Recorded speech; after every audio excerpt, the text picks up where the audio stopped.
The People's Assembly opens the door for the presidential elections, announcing the 3rd of June as the date for voting.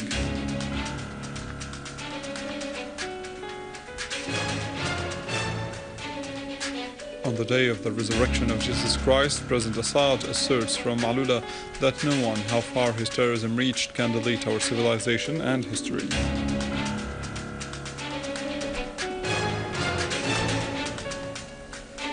And Syrian Arab Army units continue to pound the terrorist hideouts, restoring security and stability to several areas.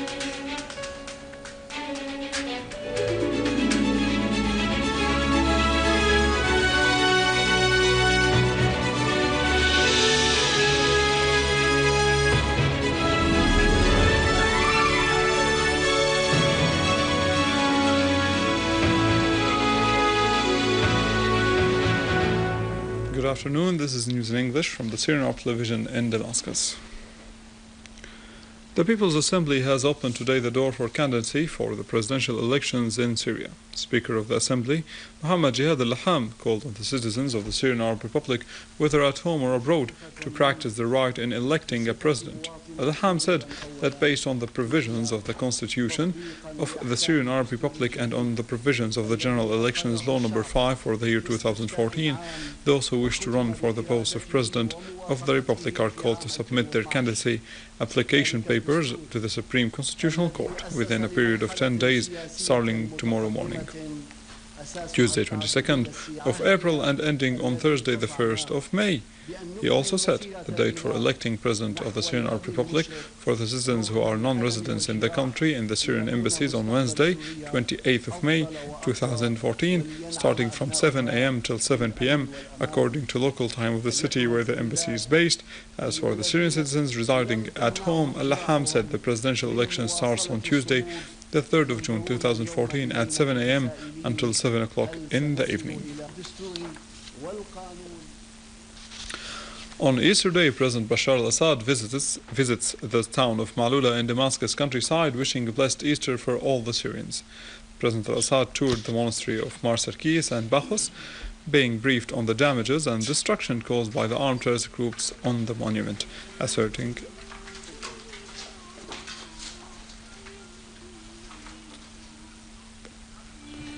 that the acts of those groups indicate their real identity and those who support them.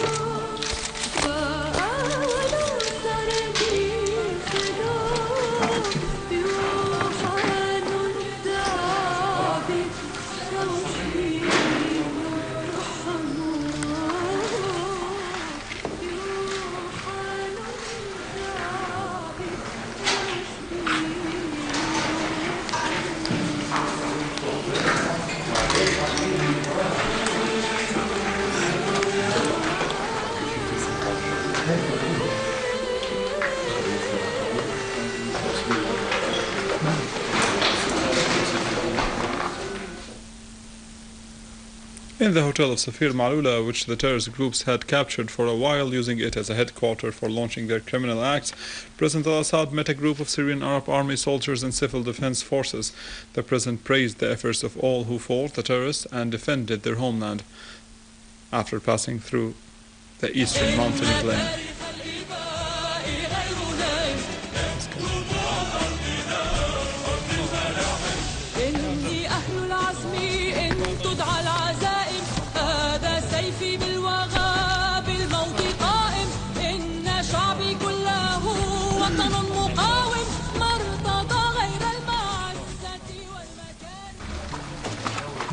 President al-Assad toured Atallah monastery, which was exposed to deliberate sabotage and destruction by the terrorists. President al-Assad underlined that Maaloula will remain, along with other Syrian landmarks, steadfast in the face of barbarism and obstructionism of anyone who targets the country, and will remain an evidence of the Syrian civilization.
On the way back, when passing across the village of Ain al-Tine, a number of the villagers gathered around the president, asserting their stance in support of their country. The president addressed the National Defense Forces in the village, praising their fight alongside the Syrian Arab Army to defend their village and surrounding area.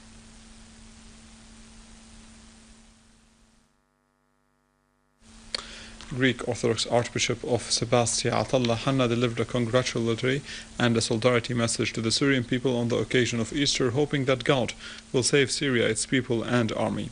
Archbishop Hanna said that the president of Syria, Bashar al-Assad's visit to Maaloula in Damascus countryside, inspecting the damage caused to its monasteries and by armed terrorist groups, indicate that he is not only Syria's president but also a father of all Syrians, Christians and Muslims. Archbishop Hanna expressed the solidarity of the Palestinians in occupied Jerusalem with Syria, stressing that this visit, just like plenty previous others, indicate the failure of the conspiracy that cannot undermine Syria's unity. Masses were held yesterday in Maaloula city to thank God after the Syrian Arab Army had eliminated the terrorists who have wreaked havoc in the city's churches and mosques, and asked for peace for Syria. شاهدنا كيف أن سيادة الرئيس الدكتور بشار الأسد Patriarch Johanna X Yazigi of Antioch under all the East for Greek Orthodox Patriarch of the Meltic Greek Catholic Church Gregorius III Laham, a number of representatives of Christian sects in Damascus, and the Vatican ambassador to Syria took part in the masses. Patriarch Yazigi voiced appreciation for President al-Assad's visit to Maaloula city and thanked the Syrian Arab Army that hoisted once again the Syrian flag inside the city that is very dear to all Syrians. He pointed out that all the destruction and pain inflicted upon the city and its people by the terrorists did not stop the Syrians from holding masses in Easter, so that all Syrians, Muslims and Christians alike enjoy peace and security. For his part, Patriarch Laham thanked President al-Assad for visiting the city and said that by holding the masses in Maaloula, we reflect all what this blessed city stands for, with its great heritage and history, which is part of Syria's deep-rooted history.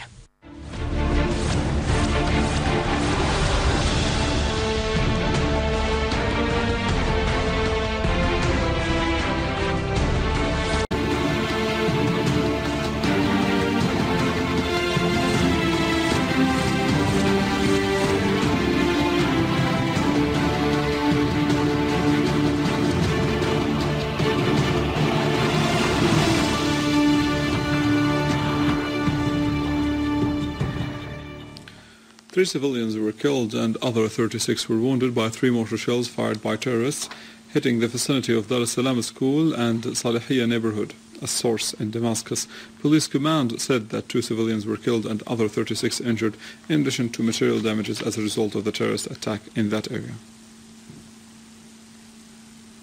Minister of Health Dr. Saad al-Naif has inspected the injured civilians who have been admitted to hospitals after they were targeted by 2 mortar shells that fell close to the building of the Ministry of Health in Damascus. Al-Naif has asserted that 2 civilians were killed and 25 others injured. Most of them were pedestrians, adding that those injured were admitted to hospital for treatment immediately. Syrian Arab Army units inflicted heavy casualties among the terrorists, killing many of them in Damascus countryside and Deir ez-Zor city. Many terrorists from the so-called battalion of Abbad al-Rahman and the so-called brigade of al-Islam swords were killed. Their weapons and ammunitions were destroyed and many explosive devices were defused in Al-Mleha and around Tamiko Pharmaceutical Company. Syrian Arab Army units also destroyed several hideouts for the terrorists in Arbin and Alia farms in Douma area and fought with terrorists in Jober, killing many of them and injuring others. While in Deir ez-Zor, Syrian Arab Army units killed many terrorists and injured others, destroying their weapons in the neighborhoods of Al-Hawiqa, Al-Rashidiyya, Al-Urfi and the old airport, Al-Sina'a and Sheikh Yassin.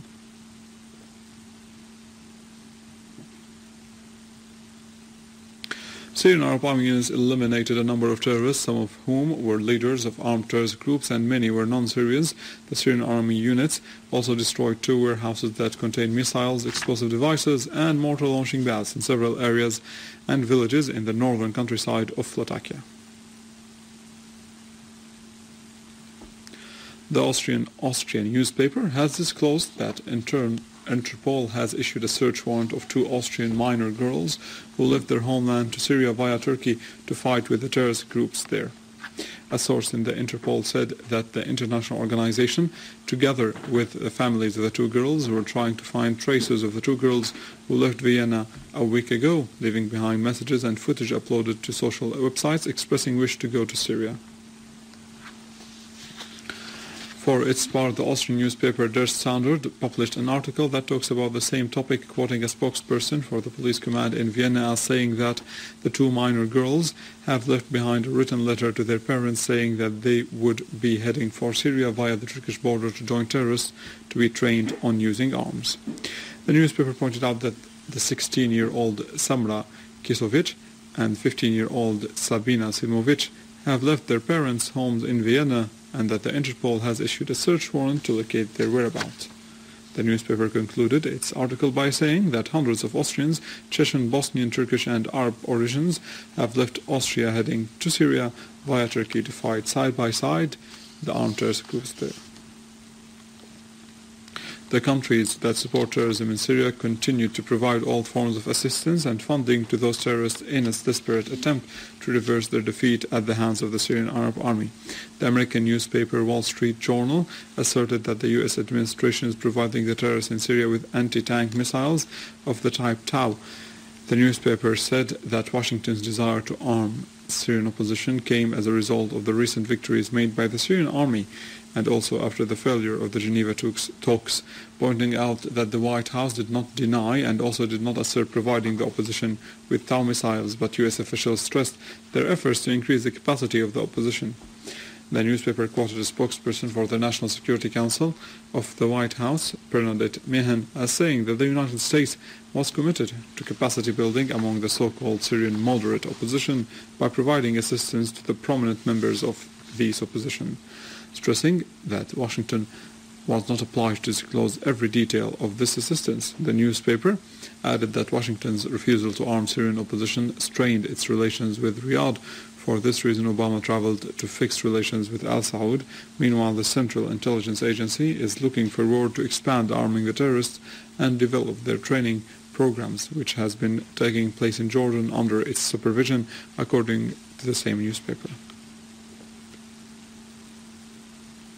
With this, we end our news for today. Thank you for watching. For more details about Syria and the region and to view this bulletin again, you can always visit our website in English, www.syriaonline.sy.